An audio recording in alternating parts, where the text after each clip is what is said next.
नमस्कार साथियों, मैं मनीष भारती संस्कृति पीसीएस प्लेटफॉर्म पर आप सभी का स्वागत करता हूं। साथियों, जैसा कि आप जानते हैं 71वीं बीपीएससी प्रारंभिक परीक्षा को ध्यान में रखते हुए हम लोग पिछले एक वर्ष के करंट अफेयर्स का रिवीजन करते चले आ रहे हैं। आज लेक्चर नंबर 36 पर पहुंच चुके हैं।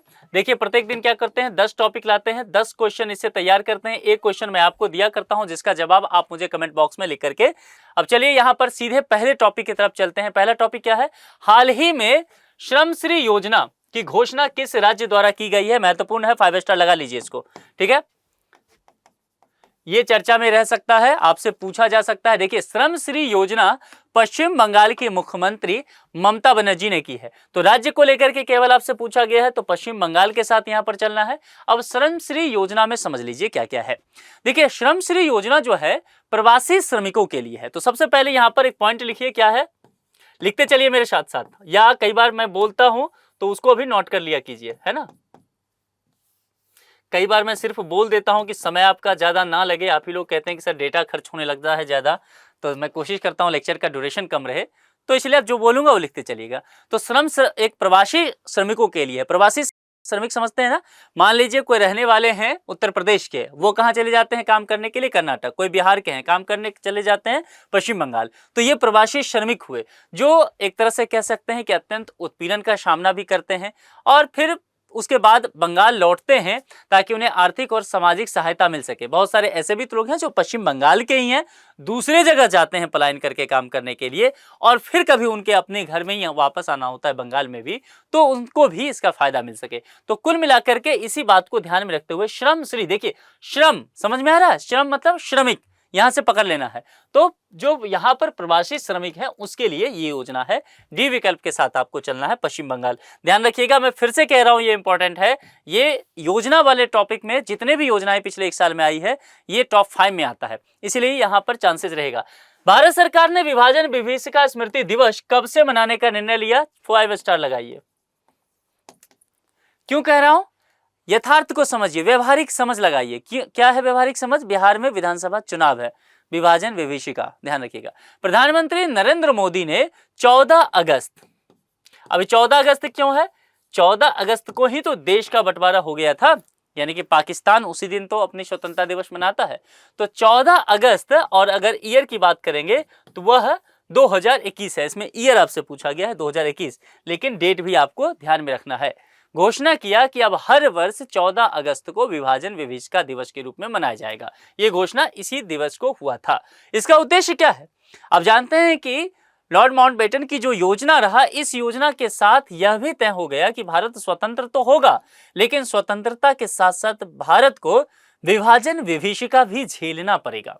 और भारत का विभाजन हुआ, भारत के टुकड़े हुए, और इस वजह से उत्पीड़न हुआ। बहुत सारे लोग जो है भारत छोड़ करके पाकिस्तान के तरफ गए, पाकिस्तान के बहुत सारे लोग जो है पाकिस्तान छोड़ करके भारत के तरफ आए, और इस बीच संघर्ष शुरू हो गया, मारकाट मच गया। तो देशवासियों को शांति और मानवता का मूल्य क्या हो सकता है उसके प्रति जागरूकता करना है। विभाजन के समय हमारे पूर्वजों ने कितनी पीड़ा झेली, उस दिवस को याद करना भी मकसद है। तो 2021 सी विकल्प के साथ हम सबको यहां पर चलना है। आगे बढ़ जाए तीसरे पर। हाल ही में मिस यूनिवर्स इंडिया 2025, इसका खिताब किसने जीता, और इस तरह के प्रश्न पूछे जा रहे हैं। पिछले कुछ वर्ष में ऐसे प्रश्न पूछने की चांसेस बढ़े हैं, और यह खिताब जो है मनिका विश्वकर्मा, मनिका विश्वकर्मा के विषय में सबसे पहले कुछ बातें यहां पर समझ लीजिए। राजस्थान में एक जगह है गंगानगर, लिख लीजिए, ये जगह हो सकता है पूछा जा सकता है, गंगानगर, है ना, नोट कर लीजिए फटाफट। राजस्थान में जो जगह है गंगानगर, वहां की एक ये मॉडल है मनिका विश्वकर्मा। इन्होंने जयपुर में जो आयोजित हुआ था ये समारोह, उसमें मिस यूनिवर्स इंडिया 2025 का ताज अपने नाम किया, और भारत की जो है प्रतिष्ठा, राजस्थान की प्रतिष्ठा भी बढ़ाई। अब यहां पर कुछ और, मनिका विश्वकर्मा भारत का प्रतिनिधित्व किस अंतर्राष्ट्रीय मंच पर करेगी। क्योंकि यहां पर इंडिया को लेकर के तो जीत गई, लेकिन आगे कहां बढ़ेगी, तो निश्चित तौर पर फिर कहां होगा, मिस यूनिवर्स 2025। ठीक है, तो मिस यूनिवर्स इंडिया का खिताब जीतने के बाद, चूंकि इंडिया का खिताब ये जीती हैं, इंडिया में ये अव्वल आ गई हैं, अब जाकर के बाकी देशों की जो लोग हैं उनके साथ इनका कंपटीशन होगा। तो वहां खिताब जीतने के बाद जो है मनिका विश्वकर्मा अब थाईलैंड में जो होने वाली 74वीं मिस यूनिवर्स प्रतियोगिता है उसमें भारत का प्रतिनिधित्व करेगी। अभी आपसे पूछा जा सकता है कहां पर ये होने वाला है, यही इंपॉर्टेंट हो जाता है, थाईलैंड। और थाईलैंड में कौन से नंबर का, वो 74th। ये सब कुछ चीजें ध्यान रखिएगा, क्योंकि ये आपके लिए इंपॉर्टेंट हो जाएगा। यहां पर डी विकल्प के साथ आप चलेंगे। पांचवें टॉपिक पर चले हम लोग। पांचवा क्या कहता है, हाल ही में भारतीय सिनेमा का 6 दिवसीय महोत्सव किस देश में शुरू हुआ है। बिहार में भी आजकल सिनेमा का महोत्सव हो रहा है, इस वजह से ये टॉपिक इंपॉर्टेंट हो सकता है और ऐसे प्रश्न हमेशा ही पूछे जाते रहे। यहाँ पर नेपाल, श्रीलंका, भूटान और बांग्लादेश आपको देखने को मिल रहा है, यानी कि भारत के तमाम जो हैं वो पड़ोसी देश यहाँ हैं। भारतीय सिनेमा का 6 दिवसीय महोत्सव जो अभी हुआ वो भारत का दक्षिण का जो पड़ोसी देश है श्रीलंका, वहां में हुआ था। इसका उद्देश्य एक यह भी रखा गया कि भारत श्रीलंका का जो एक तरह से सांस्कृतिक जुड़ाव है उसको और मजबूत करना। इंटरनेशनल रिलेशन की भाषा में इसको कहा जाता है सॉफ्ट पावर, है ना। सॉफ्ट पावर को कैसे और डेवलप करना, और उसके लिए सांस्कृतिक कार्यक्रम हो गए, स्टूडेंट हो गए, यानी कि पीपल टू पीपल कनेक्शन को बढ़ाया जाना मकसद है। तो ये ध्यान आपको रखना है। छठे पर आइए, श्रीलंका में आयोजित भारतीय सिनेमा महोत्सव के उद्घाटन समारोह में मुख्य अतिथि कौन थे। इस तरह के प्रश्न भी पूछे जाते रहे हैं, इसलिए एक पॉइंट और यहाँ पर ले लीजिए। अब श्रीलंका के पूर्वी प्रांत के गवर्नर रहे प्रोफेसर जयंता लाल रत्नसेकेरा, ध्यान रखिएगा इस नाम को, है ना, प्रोफेसर जयंता लाल रत्नसेकेरा, सी विकल्प, है ना। इन्होंने भारतीय सिनेमा महोत्सव का वहां पर उद्घाटन किया, तो सी विकल्प के साथ आपको चलना पड़ेगा। सातवां, नेपाल रूबेला उन्मूलित करने वाला दक्षिण पूर्व एशिया क्षेत्र का कौन सा देश बना है, यानी कि कितने नंबर का, चौथा, पांचवा, छठा या फिर सातवां, ये पूछा जा रहा है। देखिए ये आंकड़ा जो है किसके द्वारा दिया जाएगा, सबसे पहले चीजें WHO, वर्ल्ड हेल्थ ऑर्गेनाइजेशन, विश्व स्वास्थ्य संगठन, इतना ध्यान है पहली चीज ये। अब यहां पर आते हैं, क्या एरिया कहा गया, दक्षिण पूर्व एशिया। नेपाल का लोकेशन देख लीजिए, भारत के ठीक ऊपर उस क्षेत्र में नेपाल जो है अब छठा देश बन गया है। कौन से नंबर का देश बन गया है, 6th, सी विकल्प के साथ चलिए, छठा देश बना है। और किससे इसको छुटकारा मिला है, रूबेला, रूबेला को उन्मूलित कर लिया है, ये WHO ने ये जानकारी दे दिया है। तो इसको ध्यान रखिएगा, भारत का पड़ोसी देश है, इंपॉर्टेंट रहेगा। हाल ही में दुबई ने किस नई प्रणाली की शुरुआत की है, प्रणाली पहले देख लीजिए, digital banking passport, one free zone passport, smart visa system या इंटरनेशनल ट्रेड लाइसेंस, ये चार। अब चूंकि दुबई एक ऐसा शहर है जिसको कह सकते हैं इंटरनेशनल सिटी जो कहा जाता है ना, दुबई उस शहर में आता है। दुनिया भर के लोग यहाँ पर पर्यटन के दृष्टिकोण से घूमने फिरने पहुंचते हैं, व्यापार करने पहुंचते हैं, तो इस काम को लेकर के यहाँ पर किया गया है। और इसी सब चीजों को देखते हुए वन फ्री जोन पासपोर्ट जो है वह जारी किया गया है।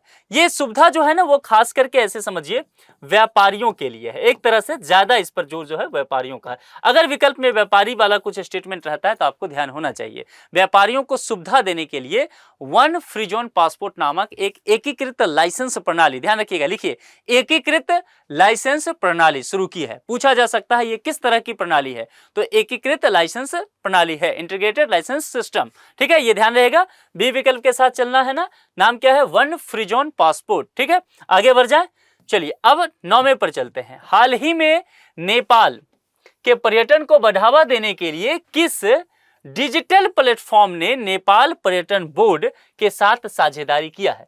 कुल मिलाकर के आपसे जो पूछा जा रहा है एक डिजिटल प्लेटफॉर्म है उसके विषय में, वो क्या इंस्टाग्राम है, टिकटॉक है, फेसबुक है या फिर यूट्यूब है। आजकल जानते हैं कि सोशल मीडिया का जमाना है और सोशल मीडिया की वजह से निश्चित तौर पर किसी देश की तकदीर आज बदल सकती है। तो नेपाल के पर्यटन स्थलों की वैश्विक पहुंच बढ़ाने के लिए टिकटॉक ने नेपाल पर्यटन बोर्ड के साथ साझेदारी की है कि टिकटॉक पर नेपाल के पर्यटन स्थलों को अब दुनिया भर में दिखाया जाएगा ताकि वहां पर लोग देख करके नेपाल पर्यटन के लिए पहुंच सके, ठीक है। 10वां, सक्षम निवेशक अभियान, ये अभियान नोट कर लीजिए और इसको भी 5 स्टार डाल लीजिए।